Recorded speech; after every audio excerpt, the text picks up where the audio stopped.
Thank you for joining. My name is Vince Hahn. I'm the CEO and founder of Mobile Coach. Mobile Coach is a chatbot and messaging platform. I've been working in this arena for about 8 years, and so have a lot of experience working with the carriers and sending off SMS messages plus messages through other channels. And I'm glad that you joined us. This will move pretty fast today as we walk through the changes. I'd like to also introduce a couple colleagues. One of my colleagues, Mark Summers, who's our product manager, will be joining late, and so I'll skip his intro right now.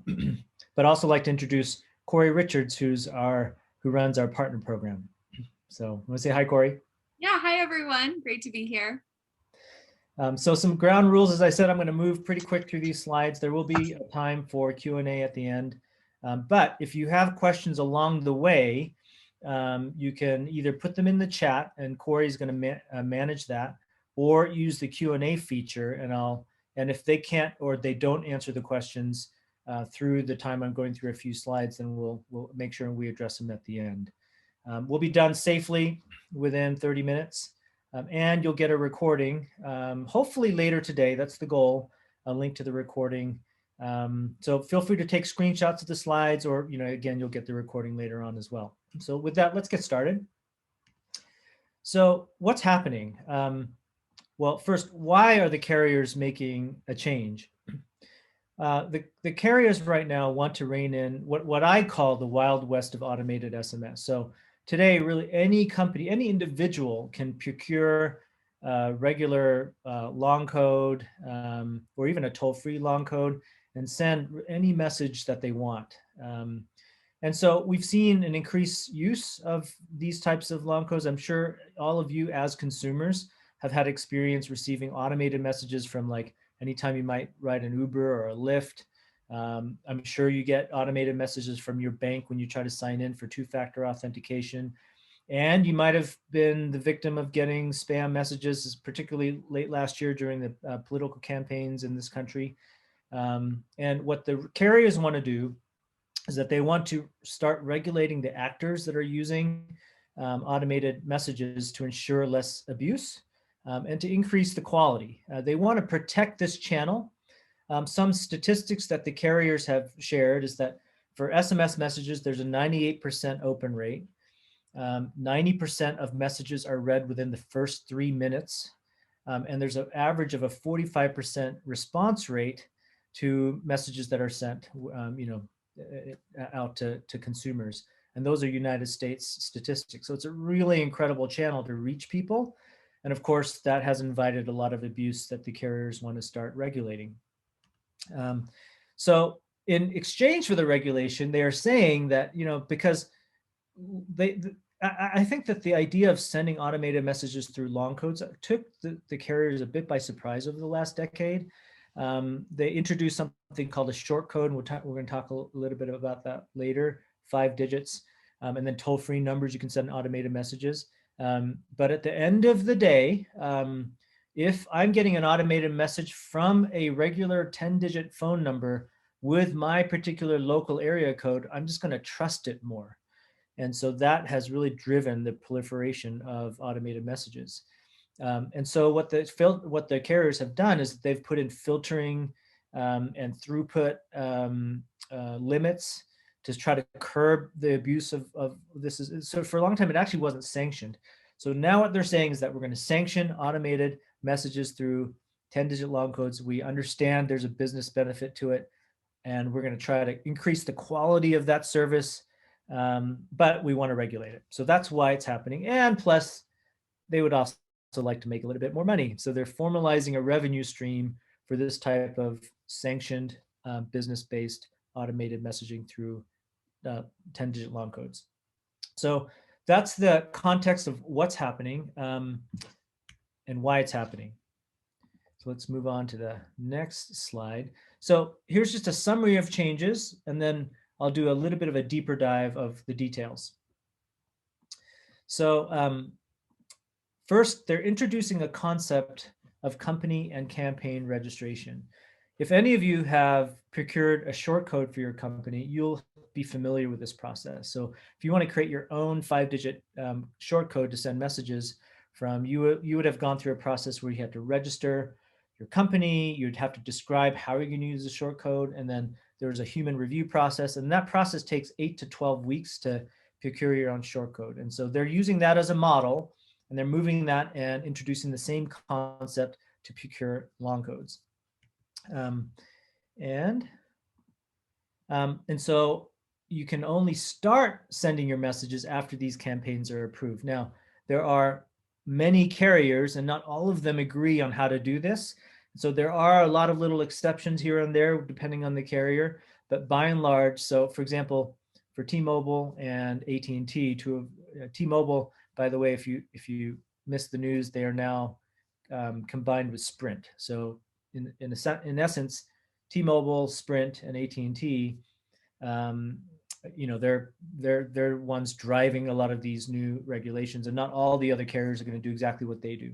But at least for them, you can only really start sending these sanctioned messages after your campaigns are approved.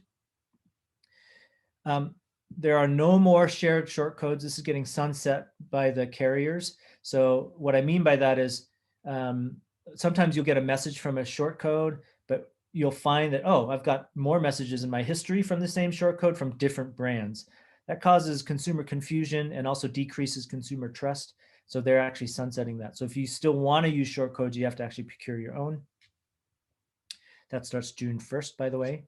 There are new fees that are being introduced, per campaign fees and per message fees. And so if you're using SMS today as a company, you just have to anticipate that your costs are going to be driven up. And again, from the carrier's perspective, they're hoping that the quid pro of, hey, we're going to give you better quality, less filtering, better throughput, in exchange for some new fees.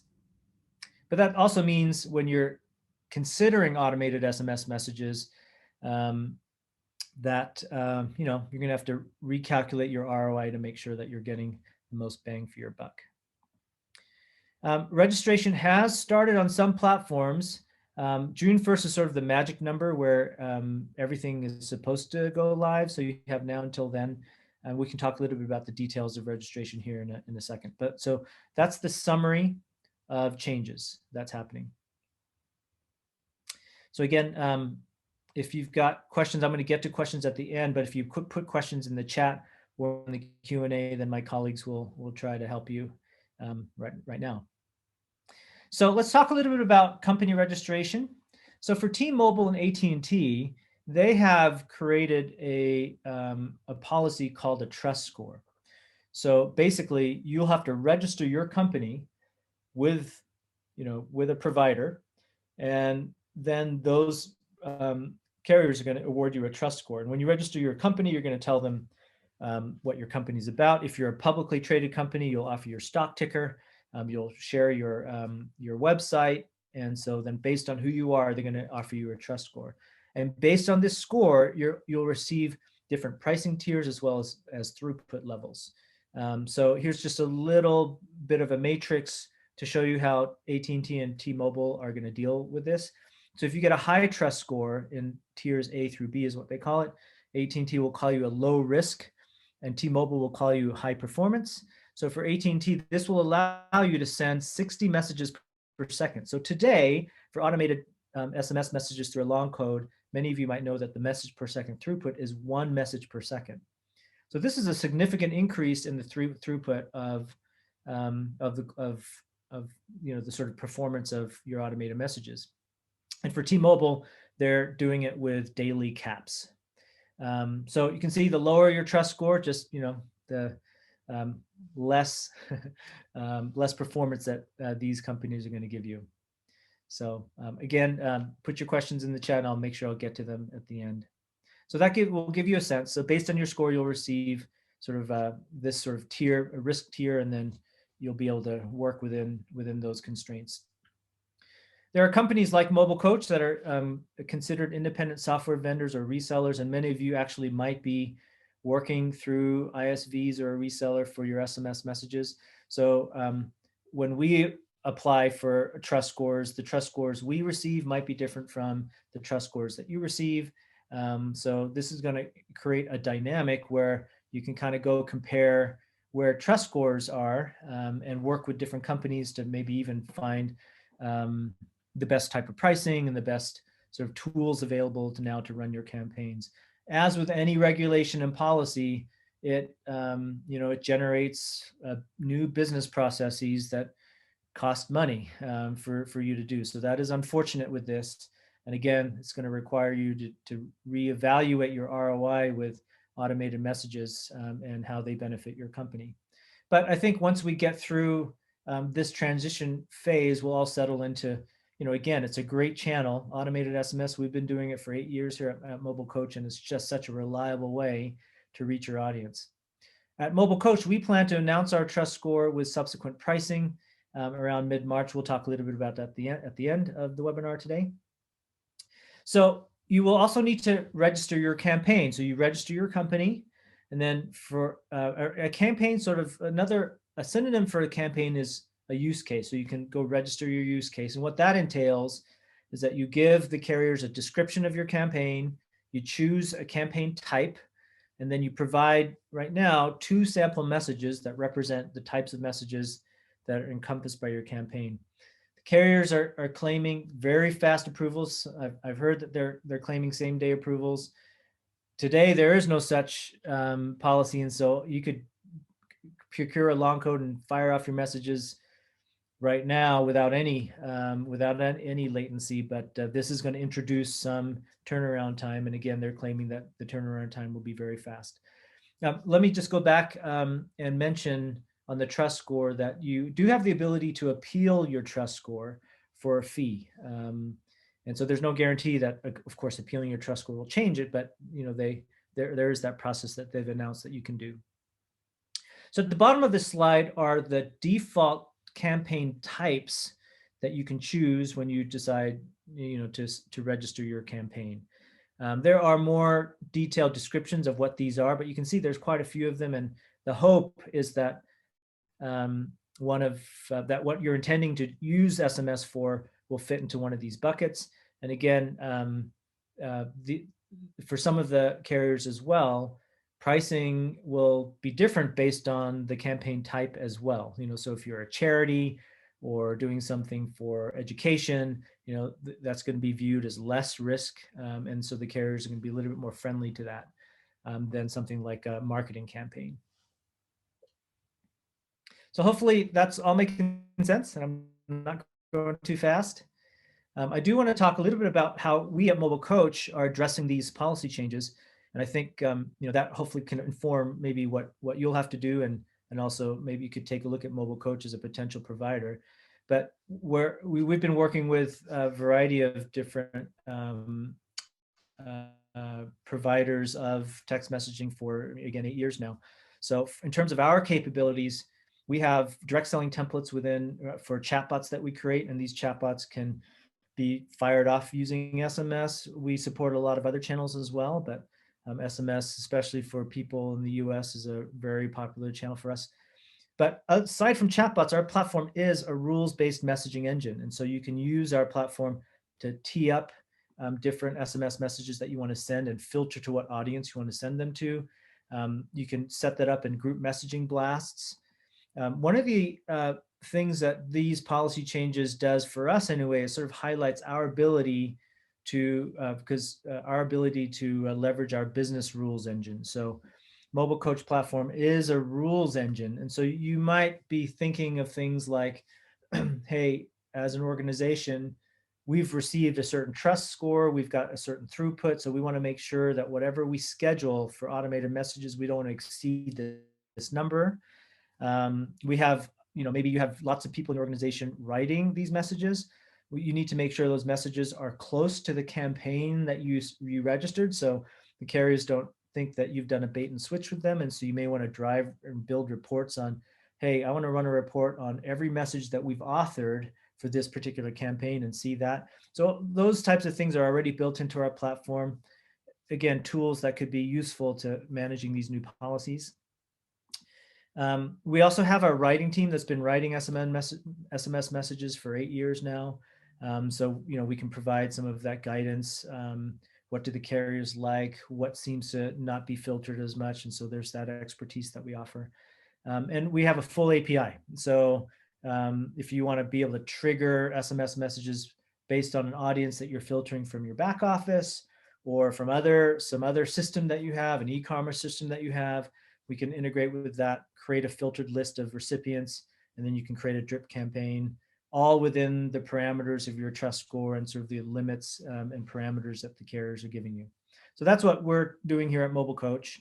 I will maybe ask Corey to put this link, because I realize this is a webinar, so you can't actually click on that.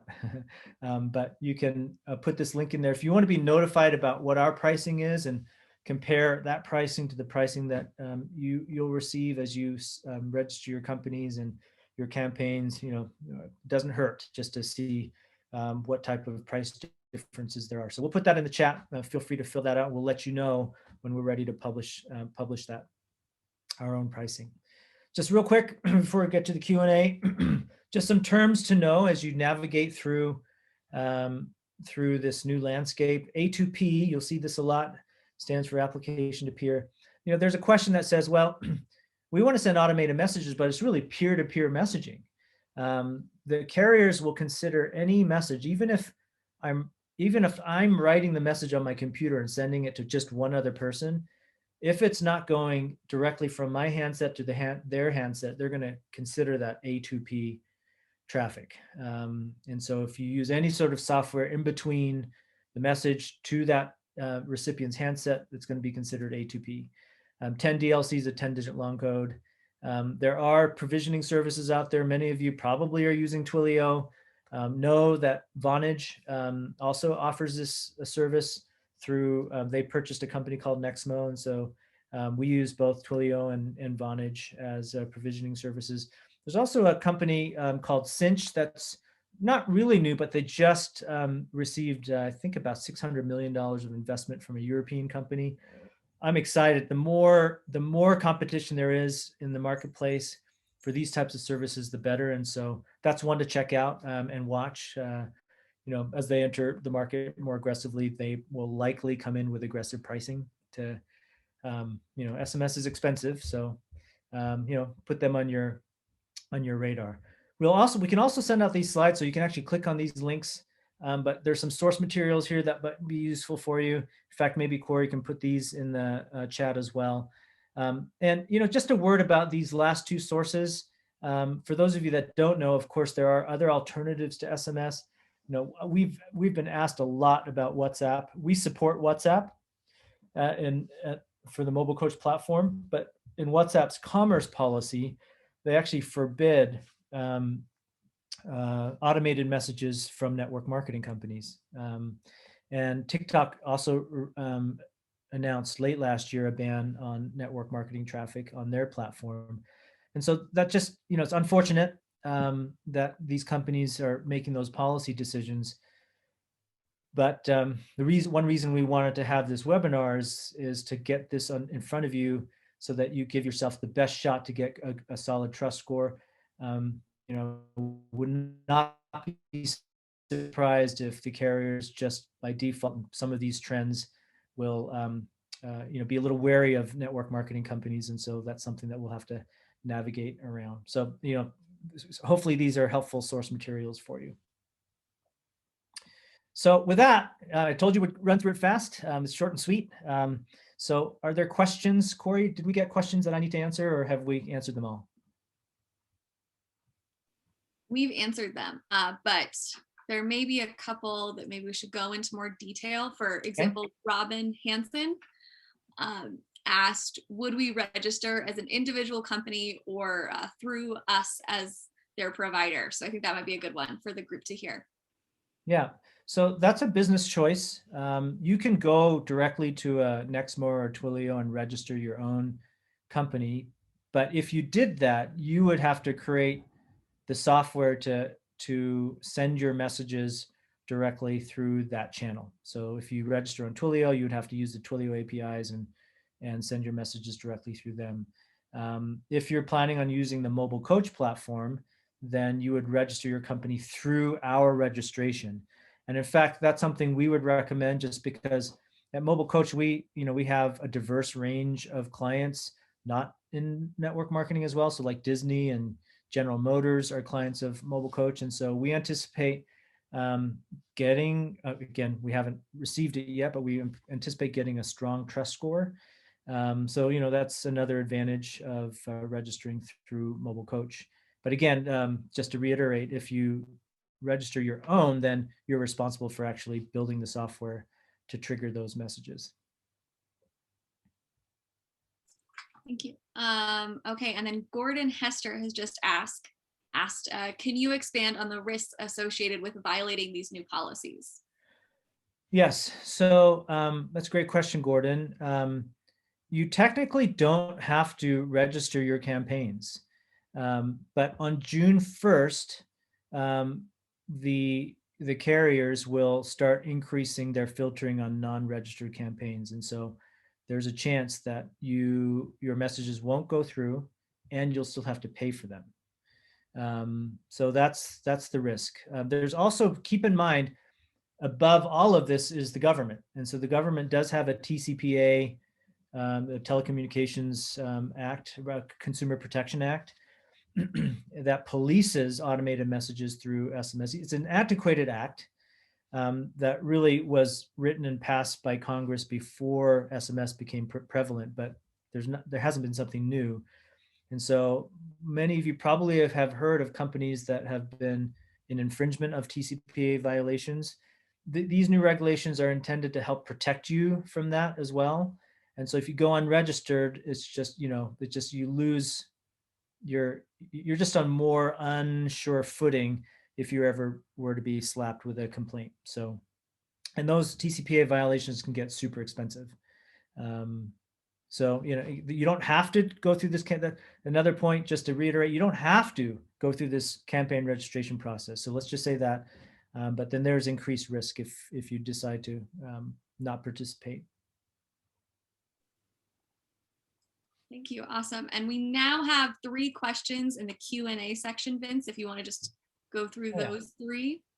So let's see the timing. So Bart asks what carriers. So we use both Twilio and Vonage or Nexmo. We have a diversification strategy with our, I think we actually had one more that didn't.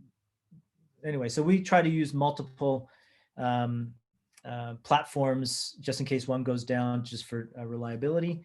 So that's who we use. And so of course, all of those, like Vonage and Twilio, have gateways into all the major carriers.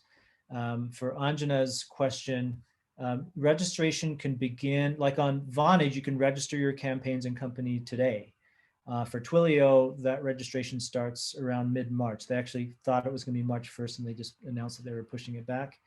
And the filtering begins in force on June 1st. The sunsetting of shared shortcodes is officially sunsetted on June 1st as well. So June 1st is sort of the magical date to keep in mind. So for Robin's question, the carriers are a little bit different in terms of pricing. Like Verizon is increasing each cost for each message by 0.0025 cents.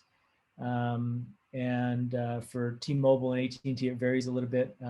But I should mention that all of them, like AT&T and T-Mobile, are charging campaign fees as well. So for every campaign or use case, T-Mobile, I think, has announced a $50 per campaign fee. And for AT&T, it's a monthly fee, $5 to $10 a month. And so that does, sneak up on you in terms of increased costs that you'll have to budget for. So Verizon, Bonnie, great question. Verizon actually started this last year in terms of creating more sanctioned 10-digit long codes. But so far, they have not announced that they're jumping on board with AT&T and T-Mobile around a trust score. So they're actually live already. And really, when you get a sanctioned phone number from Verizon, you're just ending up paying more per message right now. So, campaign, another way to think of campaign is just a use case. So if you say, hey, on our e-commerce site, we want to have two-factor authentication. So anytime someone registers to be a distributor and registers their handset, we want to send them a verification code, have them enter it into your website so you can verify who they are. That would be a campaign. And then if you wanted to create a drip campaign to promote your big live event that's coming up in 6 months, that's going to be a campaign. So there's some, in that use case, it's interesting to know, like to think about, well, if we have like just an overall marketing drip campaign that we're marketing and just for informational purposes to our distributors about upcoming events, about new products, or all those separate campaigns, I think you could probably get away with having that just be one campaign of sort of distributor information, almost like a newsletter, and then submit that as a campaign. If you submit your campaign and you get some negative feedback from the carriers, like they say, hey, we don't like this campaign, you can always resubmit it. You can take their feedback and resubmit it. So I don't imagine anyone getting shut down unless you're doing something illegal. Great questions. Okay, so I think that's all the questions. We're going to send out, thanks for everyone for participating. We're going to send out the recording. We'll send out these slides. Please fill out that form if you're interested in checking out some of our pricing for our SMS as an option for what your company's doing. Hopefully this was helpful. It's a really big change that we're having to work really hard to focus on as well. But again, our hope is that this will translate into better performance, so more messages per second, and better quality, and having our audiences and your audiences trust these SMS messages because the traffic hopefully will be all sanctioned, and we'll be rid of some unwanted spam. So anyway, thanks everybody, and hope we'll be in touch. Appreciate everyone's time.